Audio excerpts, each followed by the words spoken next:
Martin, welcome to Dominic, this good day, good to, day. good day to this slightly unusual event. I'm glad we've hooked up. So tell us before we get going where you are and how you're finding lockdown personally and professionally. Right, well, I'm in the centre of London. I've been here for this. I'm going into my sixth week. My last trip was to Stockholm for a Google event. I was forced to lock down. Our landlord cancelled the fobs, blocked the fobs on our entry to our office building. So Oh, when I get back, I'm going to have his lordship for my rent back. But I'm in the centre of London. I'm close to Hyde Park, so it's. I actually, to be honest, I found it sort of energizing. Actually, I found it. I dreaded the thought, but the execution has not been an execution. It's been actually quite good, and I found it very efficient. It's quite wearying actually, because you start at 8 in the morning and go through till about 8 or 9 at night, because we have a heavy US presence. But having said that, got through a lot of work without all the nonsense of traveling and without all the lunches and breakfasts and dinners, which probably make you unfit and waste time. So working from home has not been a burden. Actually, it's been, yeah. but I'm fortunate because and and live in a place close to the park as you do, and that's quite stimulating in its way. You've always travelled a huge amount for business. Do you think Yeah, you'll cut that? I think I will be less. I mean, that might be an immediate reaction or a short-term or medium-term reaction, Dominic, and maybe in the longer term, I'll go back to my bad habits. But I'll certainly think much more carefully about travel and wasting time on travel. I think it's not so much about. It is about security, obviously, and potentially catching Mm. virus or other things. But it's also about, the biggest most valuable commodity we have is time, and wasting time. Let's go into. We've been talking about COVID-19, but let's just talk about its impact on the economy as a whole. After the 2008-9 crash, you talked about L, U, and V, and bathtub-shaped recessions. Yeah. Now I heard a new one a couple of days ago, the square root recovery. Reverse square root. Yes. Reverse square root, I beg your pardon. I'm not mathematically minded. We might have to describe the square root sign, Well, but it's sharp downward movement, and and then then a recovery and then to partial right, yeah. recovery, What not full recovery. so reverse square, is that your kind of Well, view at the listen, moment? Reverse square root. it's a game, isn't it? But Hmm. yes, I think that's it. It depends on which vertical you're talking about. I mean, the big game, or the big payoff, will come from forecasting accurately which verticals do better than others. Obviously, travel and hospitality will be a Yeah, long time coming. Reading a circular on Disney by Michael Nathanson, who I think is one of the best media analysts in America, and he was down on Disney. In fact, the stock reacted negatively yesterday, and was talking about the impact on theme parks and cruises. And you have Disney Plus on the other side, but the effect on the free to air as well, and on ESPN as well. So I think it's guessing or forecasting or betting on which verticals are going to do better. Clearly, pharma is doing better. yeah, CPG vary, but generally they're doing better. The tech companies are doing better. Travel and hospitality, as I said, have been hit.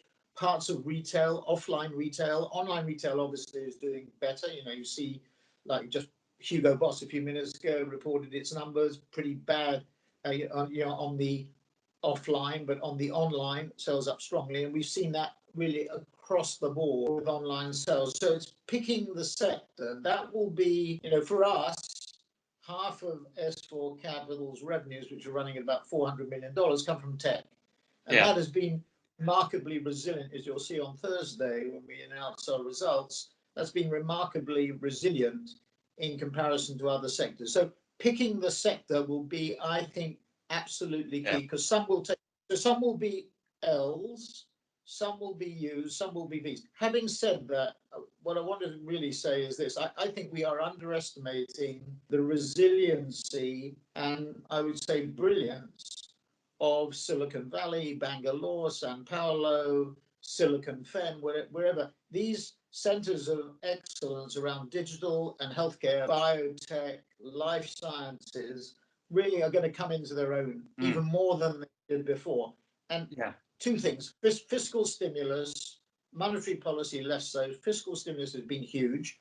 I was listening to some Goldman analysts describe how the amount of money going into the US economy, and we obviously have to figure out how we're going to pay for it in future generations, is sufficient in their minds to balance the unemployment, 30 million people being unemployed, because basically many American workers at lower middle income are being subsidized to a very heavy degree. So we tended, I think, to underestimate, the markets haven't, but I think we tended to underestimate generally the power of the fiscal stimulus.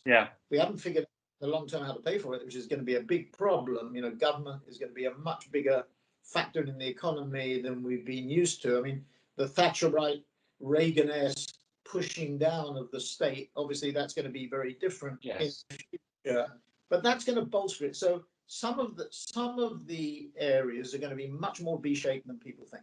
Yeah, and China was the first in and early of COVID-19, and obviously S4 has a significant influence in China. What have you seen there in terms of brand and media spend activity, and do you think that's a pattern that we can going to see in Europe and the US? It's dangerous to extrapolate China because China, it's its own thing. It's unique and it's autocratic, and they clamp down. I mean, obviously there's a debate as to whether they clamped down soon enough, but it was ever thus, because you could have made the same charge in the case of the UK or the US or others. But it's such an authoritarian regime, and I was looking. I think it's dangerous to extrapolate what happens in China. Now we're seeing we have a small operation in China, but it's very vibrant. Just voted Asian Production Agency of the year, doing very well. A lot of, to your point, a lot of activity now. Now the office is back up and running and has been for a month or so. There's a frenetic amount of new business activity, but I would say the economy as a whole is about 80, 85, 90% up. I think China is much more of a V, to use that analogy again, than we will see elsewhere. It'll be much more gentle on the upside of the V, or maybe even U-shaped, depending on how you draw the curve in other economies. Western Europe and the US, I think, will have more ripples. It won't be W-shaped, but it'll be more ripples. We'll have more alarms and excursions in Western Europe and the US, because it's not such an authoritarian set of regimes. Episodic in Western Europe and the US, and in Western Europe will be more difficult generally, because economically, I think the two bookends of the Americas, that's North and South America, despite the troubles in South America and Brazil and other countries, Ecuador, and the other bookend, Asia Pacific, they will be where the faster sense of recovery.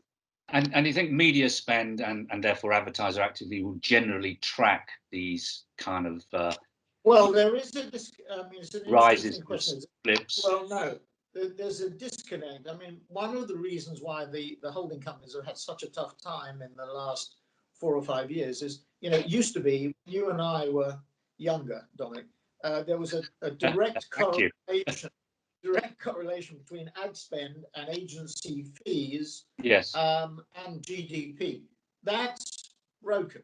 That correlation seems to be less relevant, to put it mildly, than it was before. So I think what we are seeing already, even in the early weeks of the pandemic, it was a switch to digital. Like it or not, media consumption being up, whether online or offline because of the lockdown, what we've seen is a general fall in media spending and a switch to digital spending. So the trends that we've seen historically have accelerated as a result of COVID-19. So that correlation, so I don't think the media agencies or the holding companies or the creative agencies, however you want to describe them, will at scale will necessarily see a similar direct correlation. There will be a more muted correlation. The other thing, of course, is clients are going to put pressure efficiency, and effectiveness. I mean, cost, it's not of a ZBB, not of a zero-based budgeting kind, but efficiency and effectiveness is crucial. And that will go all the way down the various supply chains that exist in our world. I mean, from media owners, agencies, and so on. Yes, I mean, just talk about we've seen these unprecedented levels of media consumption, but also dramatic falls in ad revenues. ITV, I think, is going to report tomorrow at 55 or 60% down. The news brands are 25-30% down. Outdoors being probably wiped out, cinema, so on. You've talked about the Darwinian cull of agencies, and we'll come back to this.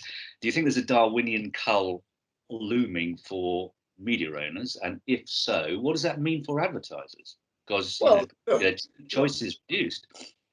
Yeah, I mean, the shifts, as I say, the shifts are operating at three levels. They're operating at the consumer level because, as you know, we've been locked down. So we're communicating online like you and I are now.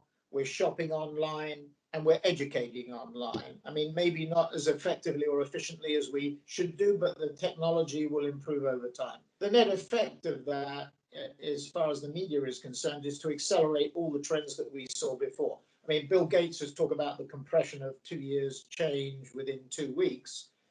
We're seeing that.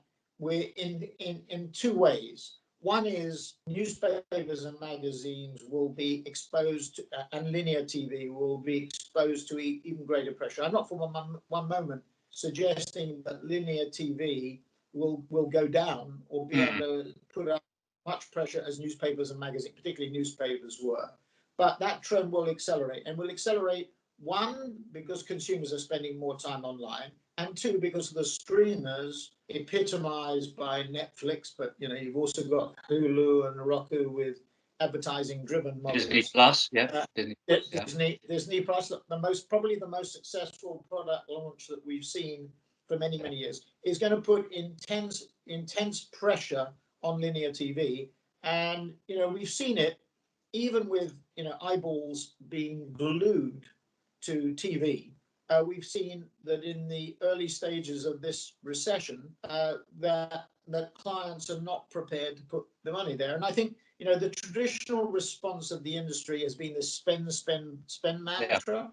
And there was some substance to that, if you didn't communicate, you wouldn't be seen or heard. But this is an existential threat. This is very different. This recession is not like financial crisis. It's not like 9/11. It's not like the dot-com bust. It's not like 91, 90. 30 million people out of work in the US. Unemployment rates of 10 to 15%. I mean, this is huge. This is bigger than any recession we've ever seen. And in fact, as deep a recession as we've seen as a result of war. So it's very different. And I think the industry has to respond in a very, very different way this time round.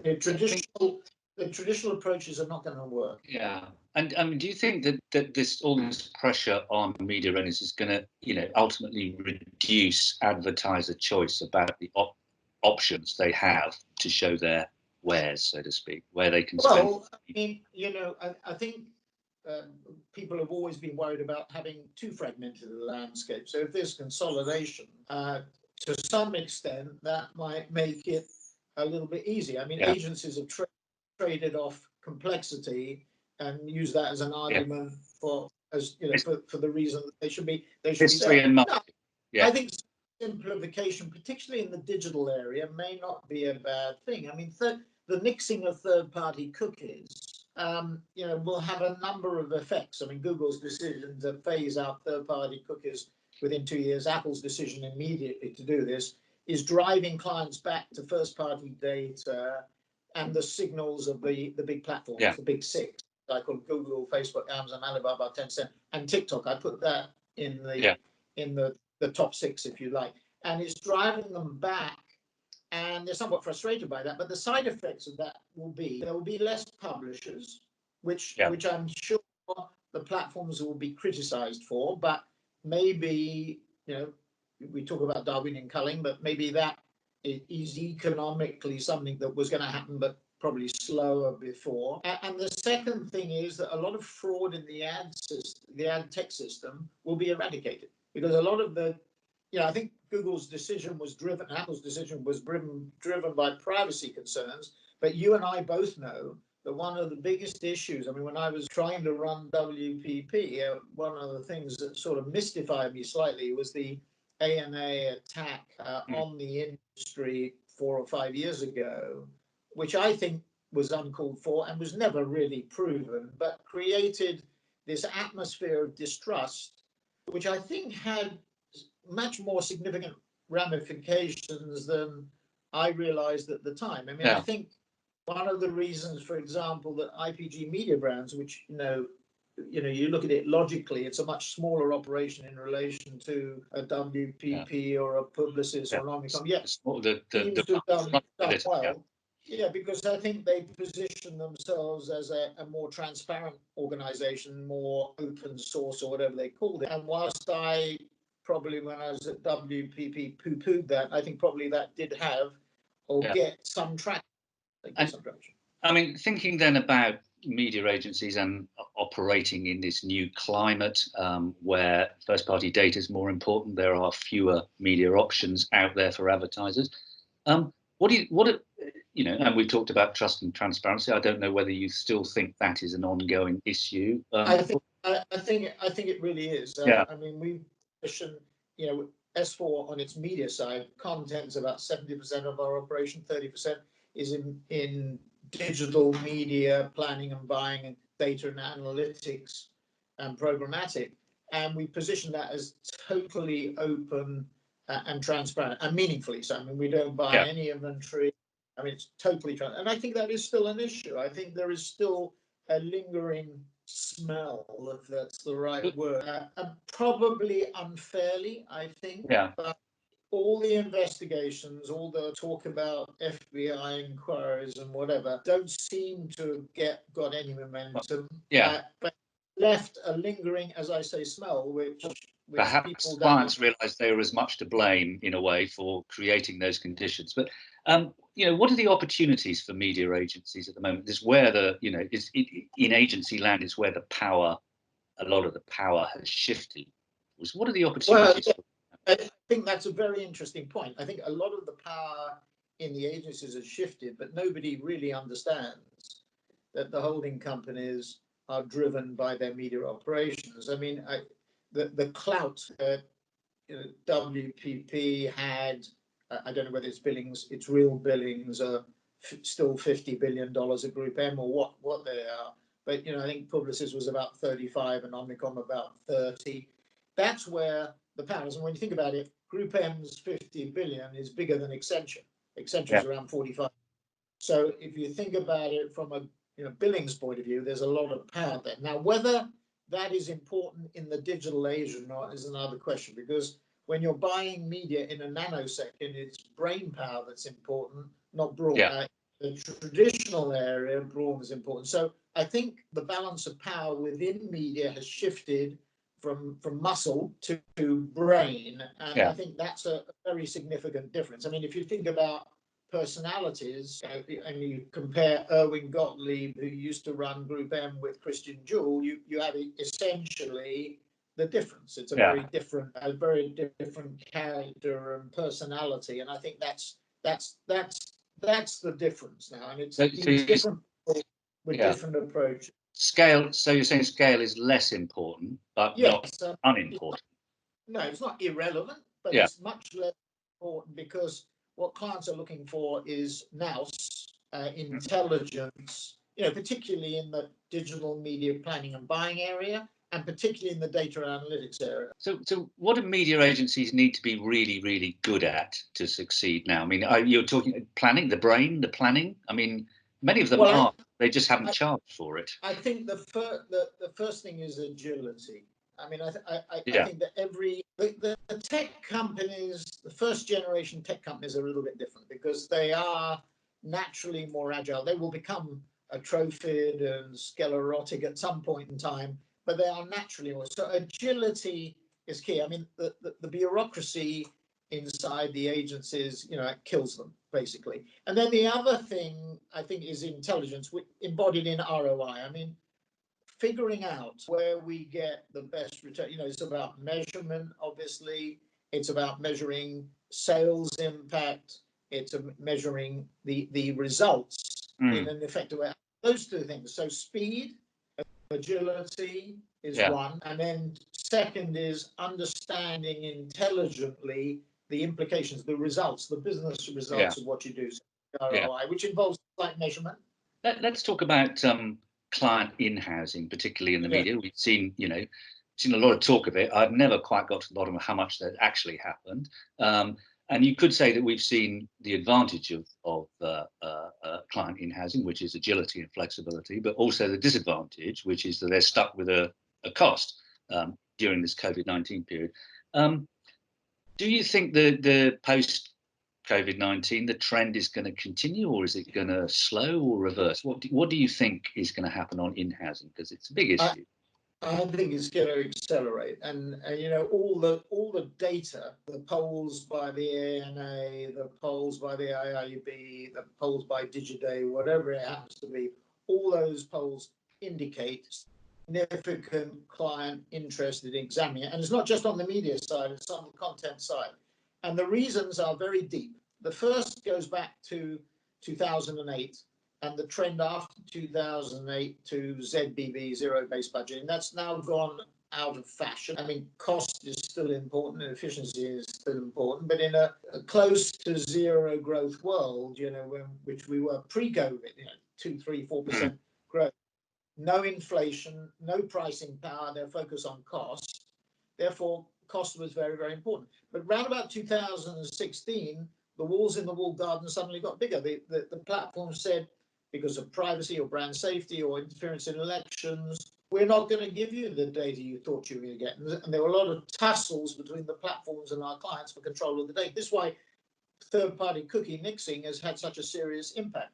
And that was a warning sign to the clients that unless they invested in their marketing infrastructure, unless they reduced the cost cutback, they would be lost. So they're taking back control, Dominic. This is an eerie, sort of similar situation to Brexit, when the voter took back control from Brussels. Marketeers are taking back control of the process. In a 24/7 world, they have to do it. They have no choice. It's an iterative model. Gone are the days where you said, 3 months to produce a film and pump it out. The problems change so quickly, and the drum beat is incessant. It's like a political election, but with no election date. You get messages coming in and coming at you and sending out messages all the time. You have to adjust all the time. It's an iterative process. In that environment, it's a totally different model, which the client has to have more resources. So he or she will need more control of digital content, first-party data, digital content, and programmatic. And the best model, at the moment, I think Procter is really interesting in terms of what it's doing. The world's biggest advertiser, maybe Amazon now, but one of, and Mark Pritchard and Procter it's a first-party data-driven model, 1.2, 1.3 billion consumers driving the development of digital content, not totally, but digital content now primarily, really, and pumping it out programmatically. The other thing is, I've already heard from clients, they are really frustrated by the third-party cookie situation. And they were developing their first-party data with third-party sources that help them develop databases. The interest in data and analytics is driven, a lot of it is pretty basic. It's data hygiene. It's figuring out compatibility of data sets, continuity of data sets, efficiency of data sets. It's not, it's not sort of esoteric stuff. This is pretty basic. And this is the beginnings, I think, of setting up a system inside. And, you're right about the cost. They will be concerned about the cost. And the CFOs will be. But this need to understand what's happening. When the internet came along, we all thought, our clients were going to have more control over the relationship between them and you and me.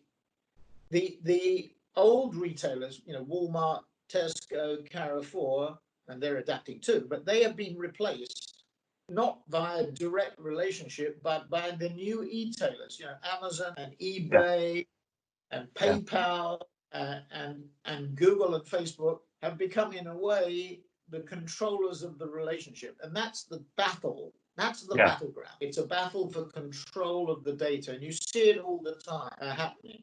And you see it happening, why does Unilever buy Dollar Shave Club? Why does Coca-Cola buy Costa? Why does Nestle buy Starbucks? To get closer to, Exactly. You said in the past that the ESM5 or the 6 platforms should be classified as publishers and therefore regulated accordingly. I mean, is that going to happen anytime soon? I mean, is it, is that just been parked, and by the time we get back to normal life?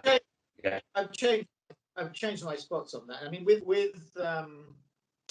S4, we've seen, there are 16 companies. The 6 I've mentioned, plus Apple and Microsoft, plus Adobe, Oracle, Salesforce, IBM,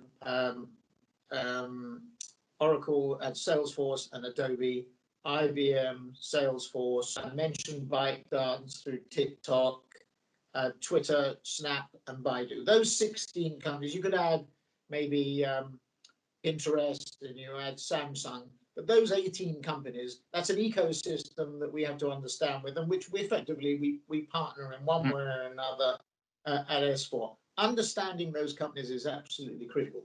One of the results of COVID-19, I'm totally convinced, is that the strong will get stronger. So the big 6, plus Apple, plus Microsoft, plus the 3 software companies, will become even more dominant. And one of the things that's happening in COVID-19 is people have seen, consumers have seen, governments have seen, society has seen the good that they do. I mean, there's been this focus pre-COVID on the bad, but look, Amazon are now recruiting 175,000 workers.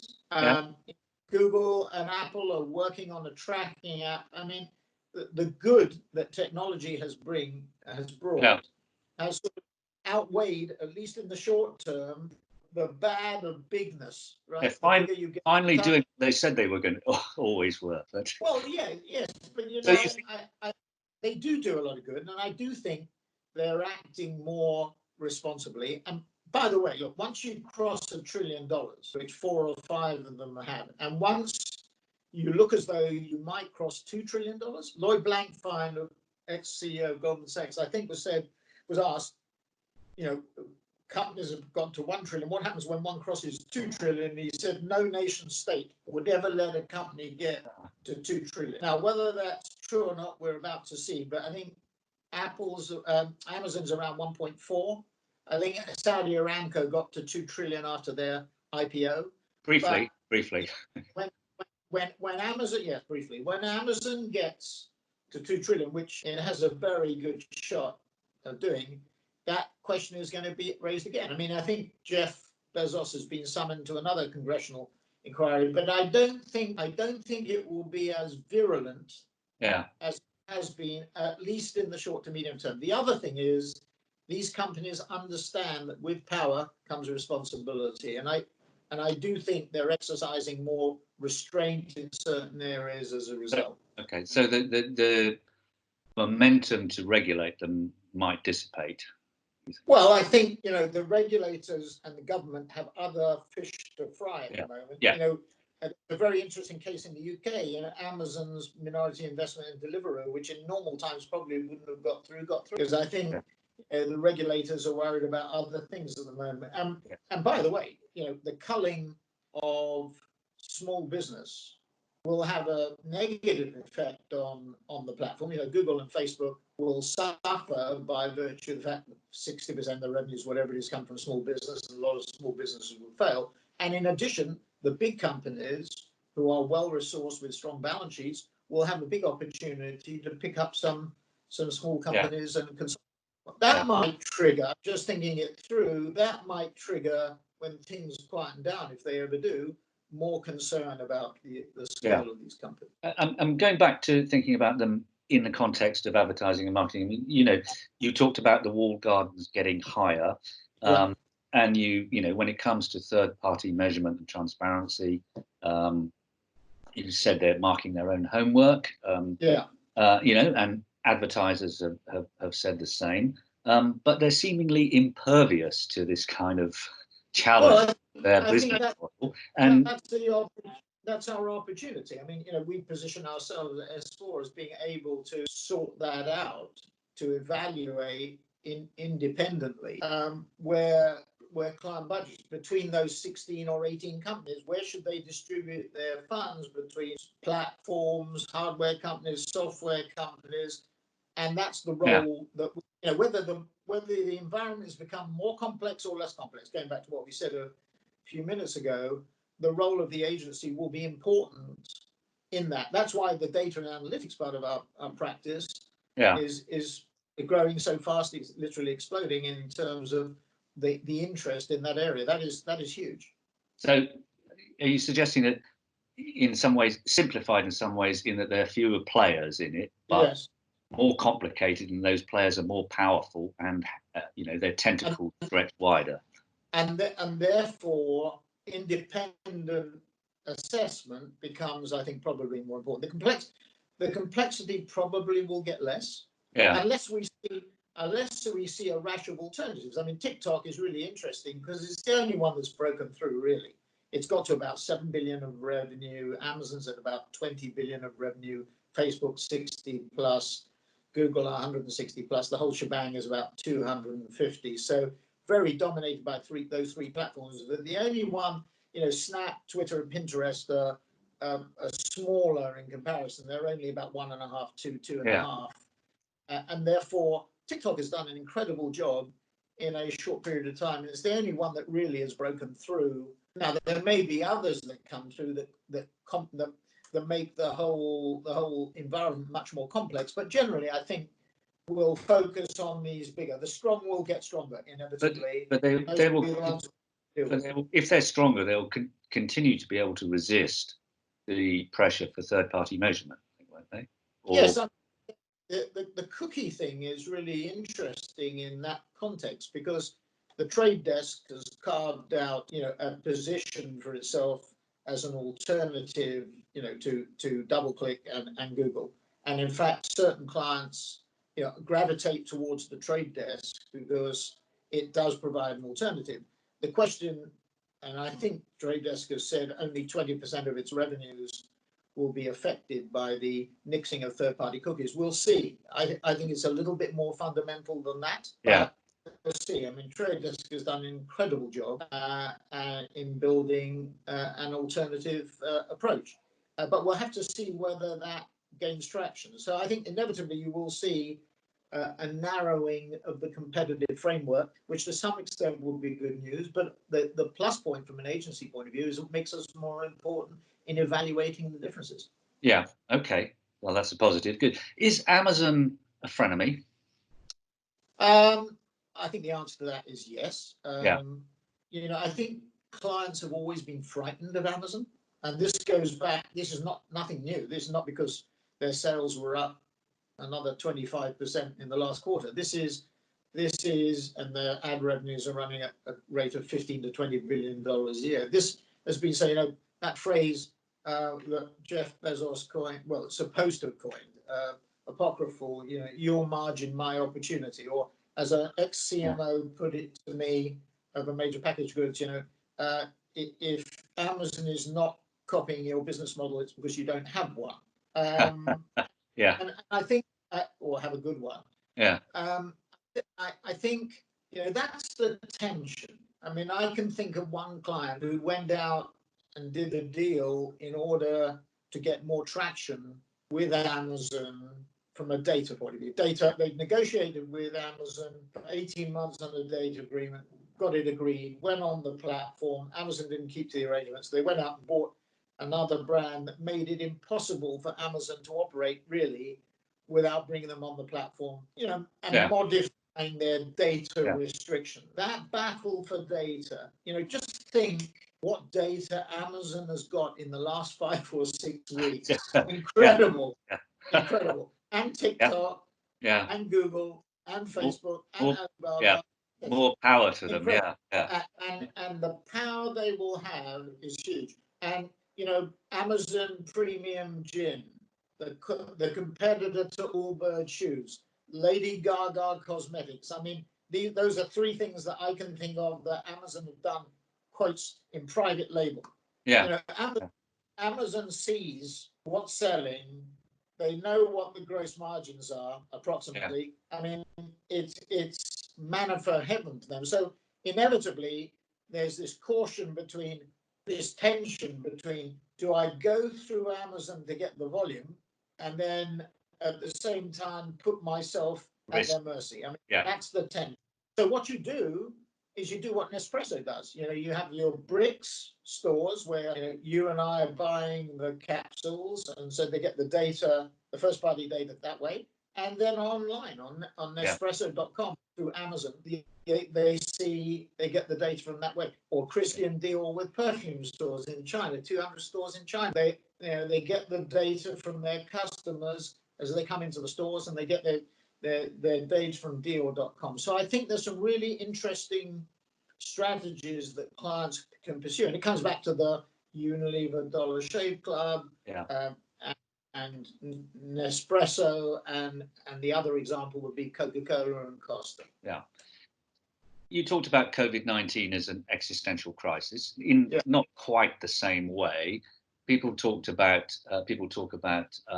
advertising, or in the wider sense, going through a crisis of public trust, loss of public trust, and some of the causes, which you can see from surveys, have their roots in digital media. You talk about, and a Wild West trading environment. So you're talking about, ad stuffing, you're talking about load times, you're talking about data intrusion, intrusiveness generally, no frequency capping or anything like bombardment, and so on. Those are what you might call media sins. Are you optimistic that post-lockdown the industry will get it together on tackling these issues, or actually is it just kind of sliding away, this trust thing? Well, it's difficult. These issues have been around for a significant period of time, and we don't seem to have done too much about them. Having said that, if I look at it from an S4 point of view, where we're just focused on the digital piece and we're trying to refine the data that we have. Firstly, we're trying to make sure that consumers do understand what they're letting themselves in for. When you sign up on a website, you accept or you decline. Very few people, if any, decline. You know what you're letting yourself in for. That's the key thing. So that you and I know that our data is being used in this way or that way, or if we want to sell it, the example of the guy sitting on a bus who earns his bus fare as he goes into the office by selling his data. I mean, making the consumer aware and giving the consumer a choice is absolutely critical. But then we're trying to refine the data that we have, the first party data and from other sources. We're trying to use that data to produce relevant, contextualized content, and then we're trying to distribute it in the most effective way. The Netflix model, which I think is the best model, which looks at Dominic Mills and says that we don't know it's you, but we know a little about you in terms of your purchasing habits, what products and services you like, what media you like, what you looked at, and then we try and contextualize the message we sent. I think that refining that over time is the answer to the problem, and that will make what we do much more relevant at an emotional level, or at a tactical level, and I think that will be more and more effective. So I think what we have to do is to use the resources that we have in a more effective way, and I think that will happen in time. I think this crisis is going to, like it or not, is going to slim down the industry. It's going to make it, it's going to take it down. It's a terrible analogy, I know, but it's like severely pruning a tree and new shoots will grow. And I think really, when we communicate with our people in our company, we say Q2 is going to be difficult. We've gone through 1 month of Q2. It is going to be very difficult, but Q3 will get better relatively. Q4 will get better relatively, and 2021 will be better relatively. It will be nasty. This virus is a very nasty disease, which has already killed 250,000 people. Just to get it in perspective, I remember when this started, I looked at the statistics. HIV killed 36 million people. The flu epidemic, SARS, whatever, cost Asian flu, killed 1 to 2 million people. So you have to get it in perspective. Yeah. What's happened here is the impact, obviously, economic impact of the lockdowns, which makes it more akin to a wartime situation. And I do think, don't get me wrong, one death is more than enough. 250,000, yeah. But I do think, because we were so unprepared, and nobody at Davos, it wasn't the subject. At the end of January, there were 2 sessions at Davos apparently on epidemics or pandemics. Nobody saw it coming. We were surprised, business was surprised, governments were surprised, nation states were surprised, everybody was surprised. So the reaction was always going to be more, quite rightly, because we knew, just look at the UK government. They knew early on, I am sure, when the Royal Commission reports on this, I'm sure it'll come out. They knew that potentially, if you extrapolated the Chinese death rates, mortality rates, you could have 300,000 to 500,000 people die in this country. And yet we went down what I would call the herd immunity till somebody popped into Cobra and said, look, I've got a model which says we could be 200,000 dead. And suddenly the policy was reversed. I mean, whatever happens, we have to look at that and explain. It did change. We went to lockdown. Let's hope the Royal Commission reports before 2030 or whatever. They don't move very fast. That's the problem. That's the problem with the political process. No political process, no agility. Yeah, sclerotic. We're coming to the end of our time, Martin. Yeah. So let me just say, just ask you. You are you talking yourself, or are you talking us into finding reasons to be optimistic about the kind of medium-term future for the advertising industry once we get through this? Well, we have to. We wouldn't, as everybody who's watching it, if there is anybody watching this, knows, to be in our industry, you have to be optimistic. You can't be pessimistic. I mean, our industry, winning and losing business is such that if you were pessimistic about life, you wouldn't go to work. So, and I think it's our responsibility to show people where there is a way through. So I think what you have to do is you have to call it as it is, which is that Q2, what we're going through now, is horrendous. I've described it as a bloodbath, a Darwinian cull, whatever you want to call it. It is a terrible situation, and not just for our industry, but for the whole country, and in fact for everybody around the world. Having said that, there are opportunities that will arise, and for us, we're blessed that half of our industry now is digital, and over the coming years, it's going to get even more so. So maybe in 5 years' time, will be 70%. That's the opportunity. So, and I am talking my own book in relation to S4, I know, but the way we positioned around purely digital, around this holy trinity of data, of content, and of programmatic. Faster, better, cheaper as being our mantra, or speed, quality, value, and a unitary structure, bringing everybody together to serve our clients in 1 year. I think that is the future. So if you think about it in those dimensions, we at S4, the 2,500 people we have in 30 countries, are well positioned for that future. So it is an optimistic message. As the sun kisses the side of your head, it's an optimistic It is lovely. If you could only, and it's warm out, if you could only have 2 of faster, better, cheaper, which would they be? I'd have all 3. that's Martin. That is the magic. That's the magic money tree equivalent. Okay, so we've got reasons to be optimistic. Martin, thank you very much for your time. It's been a great pleasure, as always, to have this kind of tour of the world with many perspectives thrown in. So thank you very much. Thanks very much, Dominic. Thank you. Bye. Stay safe and well. God bless. Bye-bye. Yeah. Bye. Bye.